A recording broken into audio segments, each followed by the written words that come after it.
sentido de que hay una distancia muy grande entre la dimensión de los golpes que hemos recibido y la capacidad de respuesta que hemos tenido.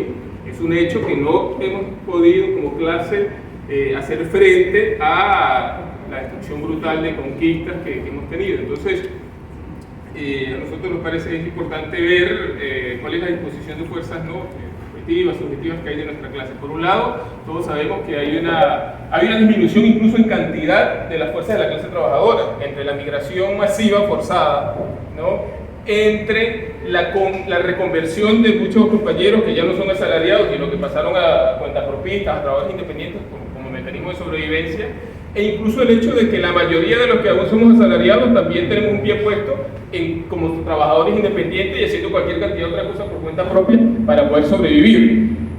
Esto es un problema porque esto ha generado un vaciamiento de muchas de las organizaciones obreras, en cantidad, en número, incluso en términos no solo de base, sino dirigentes sindicales que se fueron del país o que están trabajando, vendiendo hamburguesas, haciendo tortas, taxiando, cualquier otra cosa.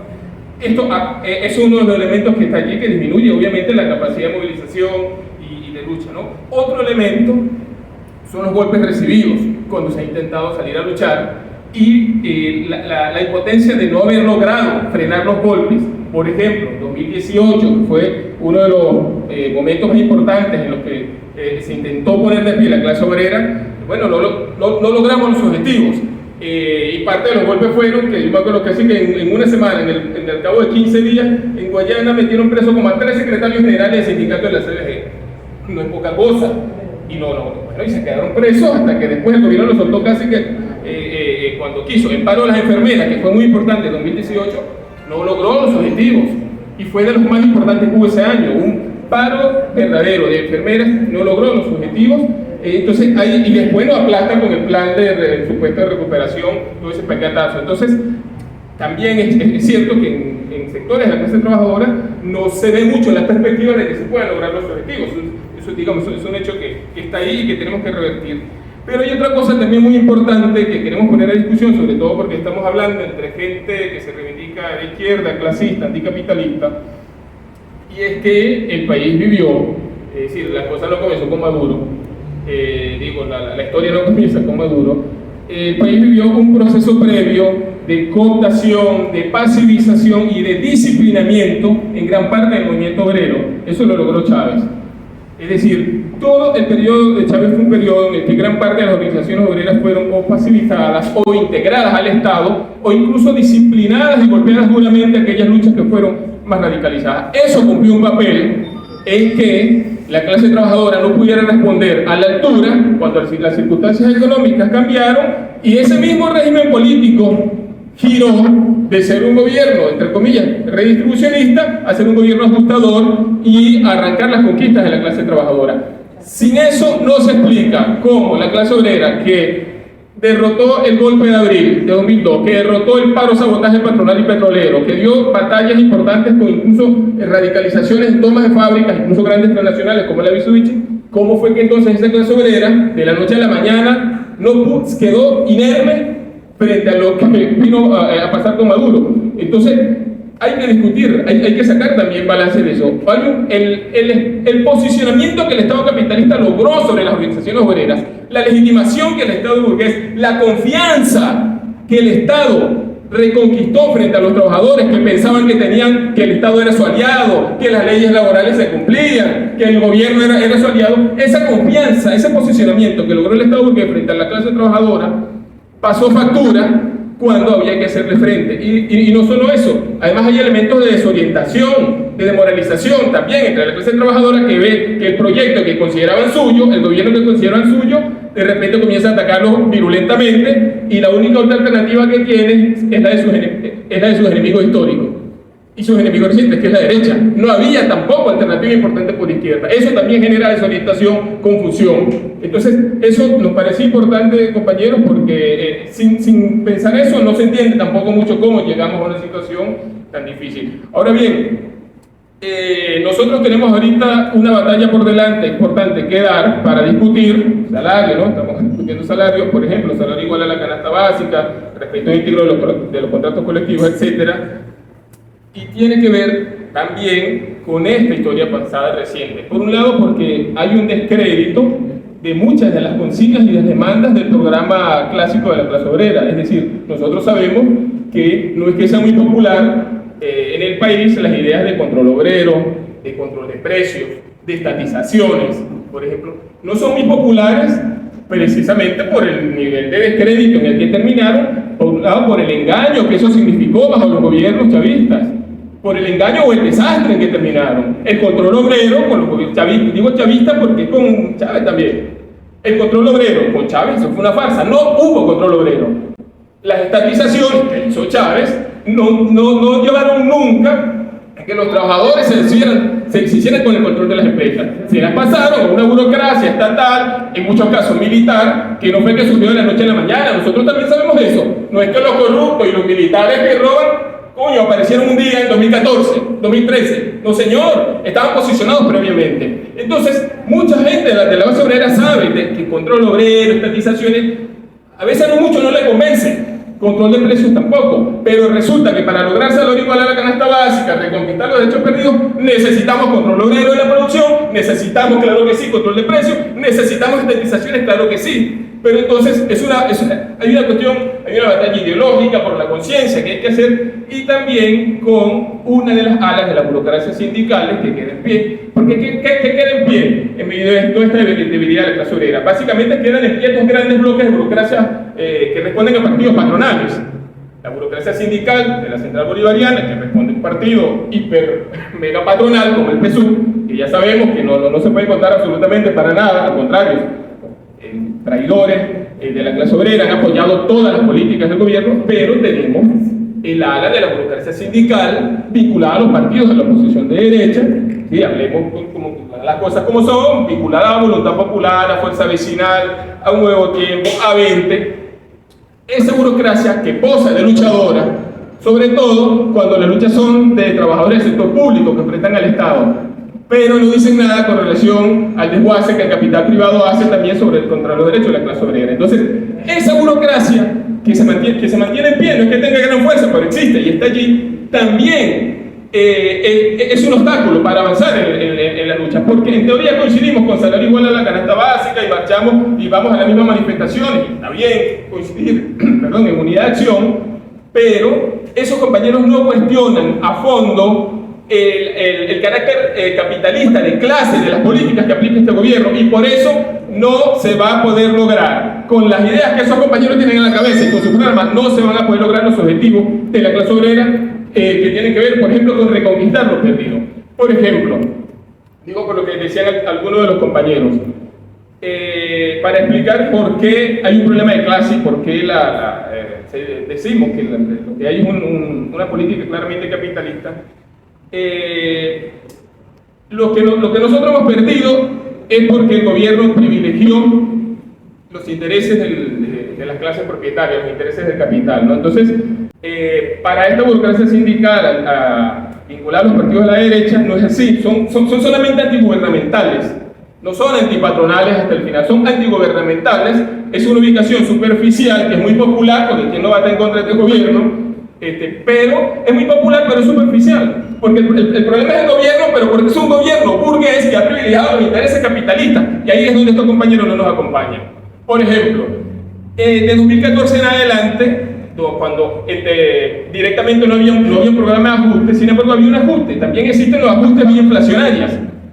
En este caso, el gobierno decidió pagar la deuda externa contra las necesidades más elementales del país. En una caída brusca de los ingresos petroleros, vencimiento de las fechas de pago de la deuda externa, el gobierno privilegió pagar la deuda externa ¿a quién? Al capital financiero internacional, al capital privado, intereses burgueses, intereses capitalistas. Decidió privilegiar esos pagos a costa de quitarle al país recursos para la educación, para la salud, para los salarios.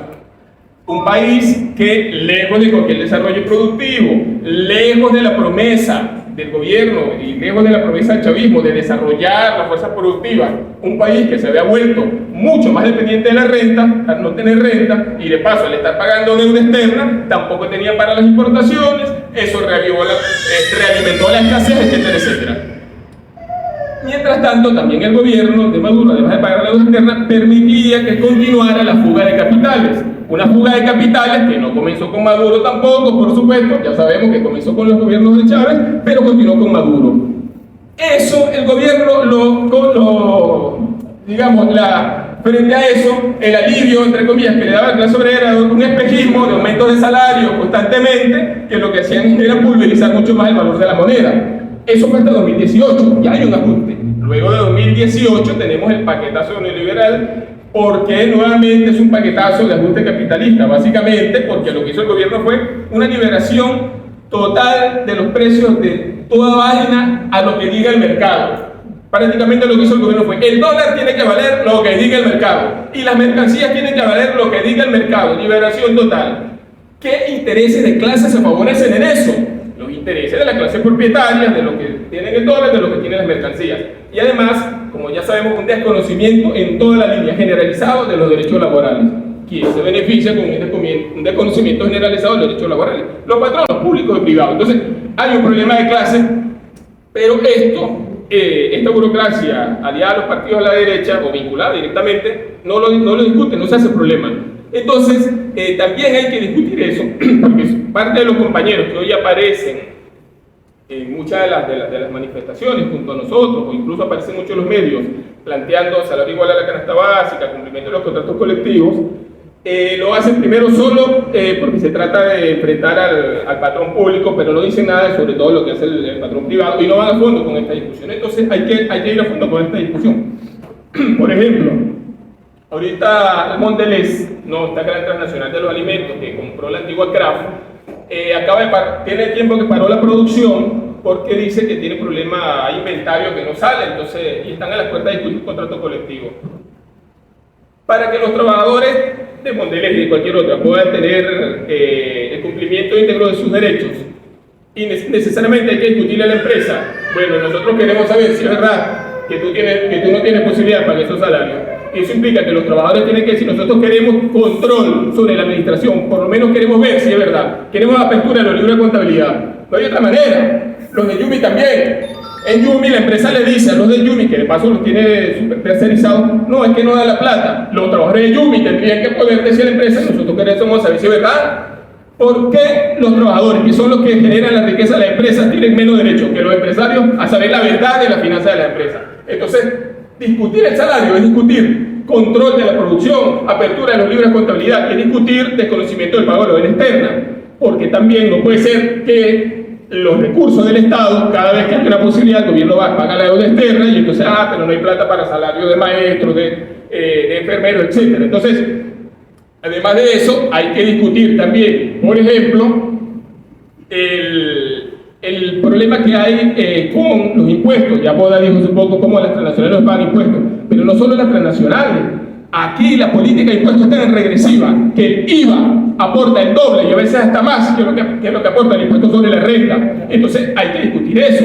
¿A quién beneficia una política de impuestos donde el pueblo común paga más que lo que pagan los que viven de la renta? Entonces hay un problema de clase en el medio, hay que discutirlo desde un punto de vista de clase, y esto no se puede hacer sin chocar con sentidos comunes burgueses que consideran que está bien si los trabajadores salimos perdiendo con tal de que se beneficien los intereses burgueses. Ya termino con algunos ejemplos, me queda un minuto creo. Por ejemplo, el cuento de que no se puede aumentar los salarios porque eso genera inflación. Bueno, eso hay que combatirlo, porque nosotros sabemos que eso es una farsa, es una argucia. O incluso el cuento siempre frente a los salarios de que no, es que hay que ponerse de acuerdo con los salarios, hay que ponerse de acuerdo primero con el aumento. Y para ponerse de acuerdo para aumentar los precios. Para aumentar los precios no hay que ponerse de acuerdo. Para aumentar los precios no hay que ponerse de acuerdo con nadie. O lo aumenta como le da la gana. Pero para aumentarle un bolívar a la clase trabajadora, no, es que hay que ponerse de acuerdo. Hay un problema de clase en el medio. Lo mismo pasa con el cuento incluso de lo de las ganancias. No puede haber control de precios. Claro, no puede haber control de precios por parte del gobierno. Decimos, es una farsa. Cuando decimos control de precios, no es el gobierno, es la clase trabajadora que produce y los sectores populares. Pero no es que no se puede. ¿Por qué no se puede decir hasta cuándo carajo pueden ser las ganancias de ustedes? se considera normal hasta cuánto puede ser el salario de un obrero. Incluso, como decía Lenin en un famoso folleto, la burguesía considera normal saber cuánto gana el salario de los trabajadores. Es público, todo el mundo sabe cuánto gana un trabajador. Incluso consideran normal mostrar los recibos de pago de un trabajador. ¿Le parece normal? No, que el trabajador gana tanto. Pero no les parece normal. Entonces queremos saber cuánto ganan los empresarios. Tenemos derecho a saber cuánto carajo ganan. Entonces hay un problema de clase de fondo, y si no apuntamos a esto, puede ser impotente solamente la cocina de salario igual a la canasta básica y respeto a los contratos colectivos. Hay que discutir un programa clasista que ataque a los intereses de los capitalistas, y para eso no vamos a contar con aquellas burocracias sindicales, no solo la traidora de ligar al gobierno, sino la que está vinculada a los partidos de la derecha, porque representan también los intereses del capital. Muchas gracias.